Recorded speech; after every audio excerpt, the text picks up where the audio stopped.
दोस्तों कहते हैं प्यार कुछ भी नहीं देखता है। दो लोग यूपीएससी के तैयारी करने के लिए दिल्ली जाते हैं।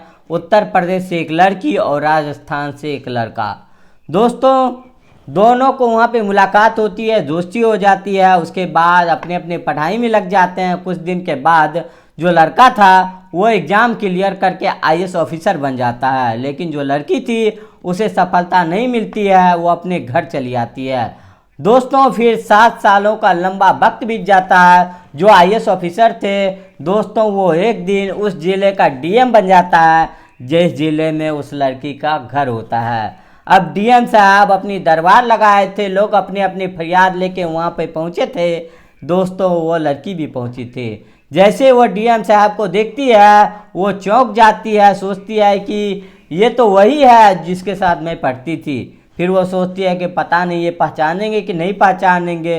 दोस्तों यही सोच के वो डीएम साहब के सामने जाती है और उसके बाद जो कुछ भी होता है दोस्तों बहुत दिलचस्प कहानी है। आइए जानते हैं पूरी कहानी इस वीडियो में। लेकिन वीडियो में आगे बढ़ने से पहले एक ही रिक्वेस्ट, वीडियो को लाइक कर दीजिएगा, चैनल को सब्सक्राइब कर दीजिएगा ताकि मेरा हौसला बढ़ता रहे। दोस्तों ये कहानी शुरू होती है साल 2009 से। एक उत्तर प्रदेश की लड़की जिसका नाम विजय लक्ष्मी होता है, जिला गाजीपुर की रहने वाली थी। पढ़ने लिखने में ठीक ठाक थी, इसीलिए उसका सपना था कि वो आईएएस बनने का। इसीलिए वो तैयारी करने के लिए दिल्ली चली जाती है। जैसा कि आप लोग जानते हैं कि आईएएस की तैयारी करने के लिए लाखों लोग हर साल प्रयास करते हैं, लेकिन 700-800 लोगों या 1000 लोगों की इसमें सफलता मिल पाती है। देश के कोने कोने से लोग दिल्ली पहुंचते हैं, अन्य जगहों पे तैयारी करते हैं। तो ऐसे ही राजस्थान से बाड़मेर जिले से एक लड़का जिसका नाम संजय खत्री होता है। दोस्तों वो पहले आरएलएस अधिकारी थे, राजस्थान प्रशासनिक पदाधिकारी थे। वो 2 साल तक अपनी सेवाएं दे रहा था। पढ़ने लिखने में ठीक ठाक था। 8वीं वह गाँव में ही पढ़े थे, 12वीं उन्हें फर्स्ट क्लास पास किया। उसके बाद वह राजस्थान यूनिवर्सिटी से बीए करते हैं, एलएलबी करते हैं और उसके बाद वो आरएएस अधिकारी बनते हैं। उसका सपना होता है कि वो आईएएस अधिकारी बनकर देश की सेवा की जाए, इसीलिए संजय खत्री थे वो दोस्तों दिल्ली आ जाते हैं। अब दोस्तों जब दिल्ली आ जाते हैं तो उनकी मुलाकात इत्तेफाक से विजय लक्ष्मी से हो जाती है। विजय लक्ष्मी उनको अच्छी लगने लगती है, दोनों एक दूसरे से दोस्ती कर लेते हैं, बातचीत करने लगते हैं।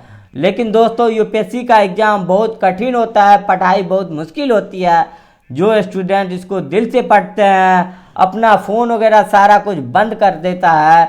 यही हाल जो है संजय खत्री साहब का था। दोस्तों वो बहुत मेहनत और लगन से पढ़ने लगते हैं और दोस्तों उनकी मेहनत रंग लाती है।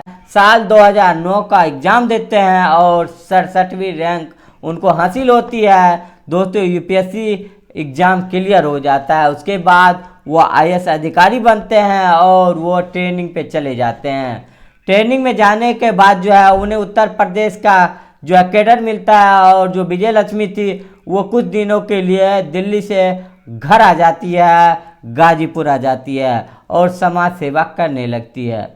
उधर जो आईएएस अधिकारी संजय खत्री साहब थे, जब उनकी ट्रेनिंग पूरी होती है तो वो उत्तर प्रदेश आते हैं प्रतापगढ़ जिले में, जहाँ पे वो 1-1.5 साल ज्वाइंट मजिस्ट्रेट के रूप में काम करते हैं। उसके बाद झांसी के सीडीओ बनते हैं। दोस्तों वो अपनी ड्यूटी बहुत ईमानदारी से करते हैं, लेकिन दोस्तों जब वो 7-8 सालों की सर्विस कर लेते हैं तब उनको जो है पहली बार डिस्ट्रिक्ट मजिस्ट्रेट बनाया जाता है, डीएम बनाया जाता है, वो भी उत्तर प्रदेश के गाजीपुर ज़िले की। और विजय लक्ष्मी जो गाजीपुर ज़िले की रहने वाली थी।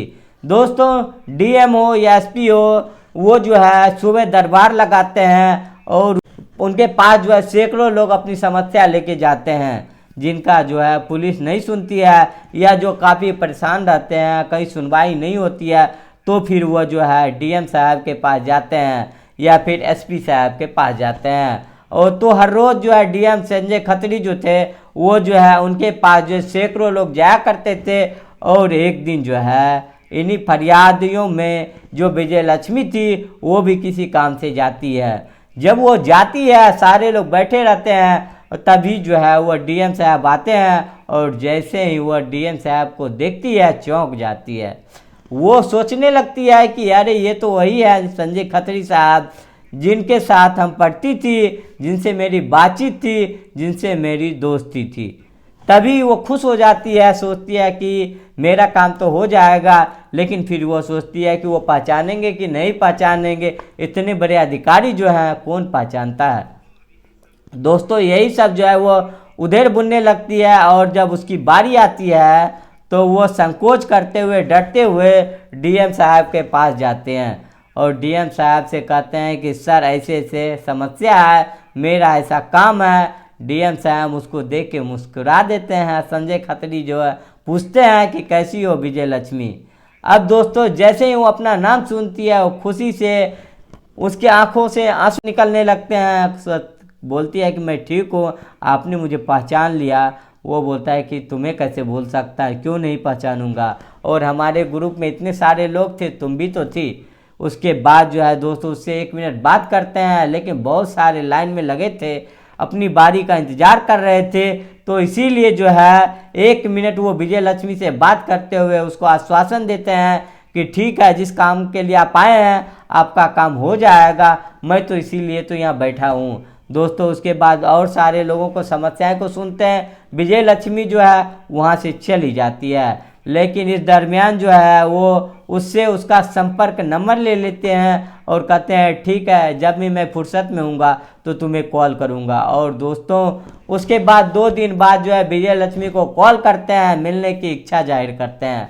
विजय लक्ष्मी दोस्तों खुशी खुशी उससे मिलने के लिए आती है। उसके बाद दोनों बैठते हैं, चाय नाश्ता करते हैं और ढेर सारे उन दिनों की बातें होती है जिन दिनों वो पढ़ाई किया करते थे। उसके बाद पूछते हैं कि क्या तुम्हारी शादी हो गई है।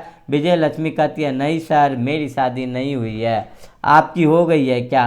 तो बोलते हैं नहीं, मेरी भी नहीं हुई है। दोस्तों उसके बाद जो है आंखों ही आंखों में दोनों में जो है प्यार हो जाता है, और फिर उसके बाद दोनों लोग अक्सर कई बार मिलते हैं। गाजीपुर में 15 महीनों तक वो डीएम रहते, इस दौरान विजय लक्ष्मी अक्सर किसी काम से उनसे मुलाकात करती थी। एक दिन जो है जो संजय खत्री साहब हैं वो विजय लक्ष्मी को प्रपोज करते हैं और कहते हैं कि क्या तुम मुझसे शादी करोगे। जैसे ही वो सुनती है ये बातें उसकी आंखों से आंसू गिरने लगते हैं। वो जो है कहते हैं कि सर क्या बात कर रहे हैं। कहते हैं कि जो तुम सुन रहे हो वही बातें कर रहा हूँ, क्या तुम मुझसे शादी करोगी। विजय लक्ष्मी तुरंत हाँ कह देती है, और उसके बाद जून 2017 में दोनों लोग मिले थे, और फिर नवंबर 2017 में जो है गाजियाबाद में एक साधारण सिंपल समारोह में कुछ खास लोगों की मौजूदगी में दोनों लोगों की शादी होती है। एक मिसाइल कायम करते हैं, लेकिन शादी के बाद उन पे आरोप लगने शुरू हो जाते हैं। उनके जो आलोचक थे वो उस पर आरोप लगाने शुरू कर देते कि कैसे डीएम साहब हैं कि एक फरियादी से इन्होंने शादी कर लिया। चलो ठीक है, एक से तो शादी कर लिया, लेकिन इनके पास तो सैकड़ों लोग आते हैं अपनी फरियाद लेके। अगर यही नेचर, इनका यही स्वभाव था, तो और लोगों के साथ और महिलाओं के साथ क्या करते होंगे।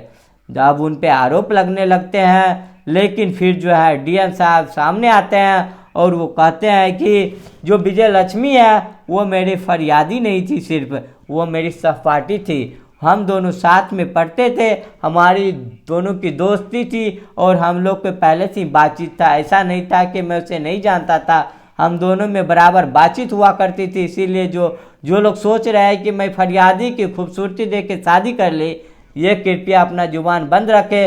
हम दोनों एक दूसरे से वो पहले से जानते हैं और हम दोनों पहले से ही शादी का मन बना रखे थे। दोस्तों उसके बाद लोगों के जो आलोचक थे, जो उसकी जुबान बंद हो जाती है, और ये दोनों शानदार लाइफ बिता रहे हैं आज। और जो ये संजय खत्री आज जो नोएडा में ACEO के पोस्ट पे हैं, और दोस्तों अपने पति पत्नी के रूप में विजय लक्ष्मी और संजय खत्री साहब बहुत शानदार लाइफ बिता रहे हैं, एंजॉय कर रहे हैं। दोस्तों इस वीडियो को बनाने का मकसद किसी का दिल दुखाना नहीं। अगर डीएम साहब इस वीडियो को देखेंगे तो अगर कुछ कमी रही होगी, कुछ मैंने ज़्यादा बोल दिया हो, तो कृपया माफ़ करेंगे। वैसे दोस्तों आपकी क्या राय इस वीडियो पे कमेंट करके ज़रूर बताइएगा। फिर मिलेंगे अगले वीडियो में, तब तक के लिए जय हिंद, जय भारत।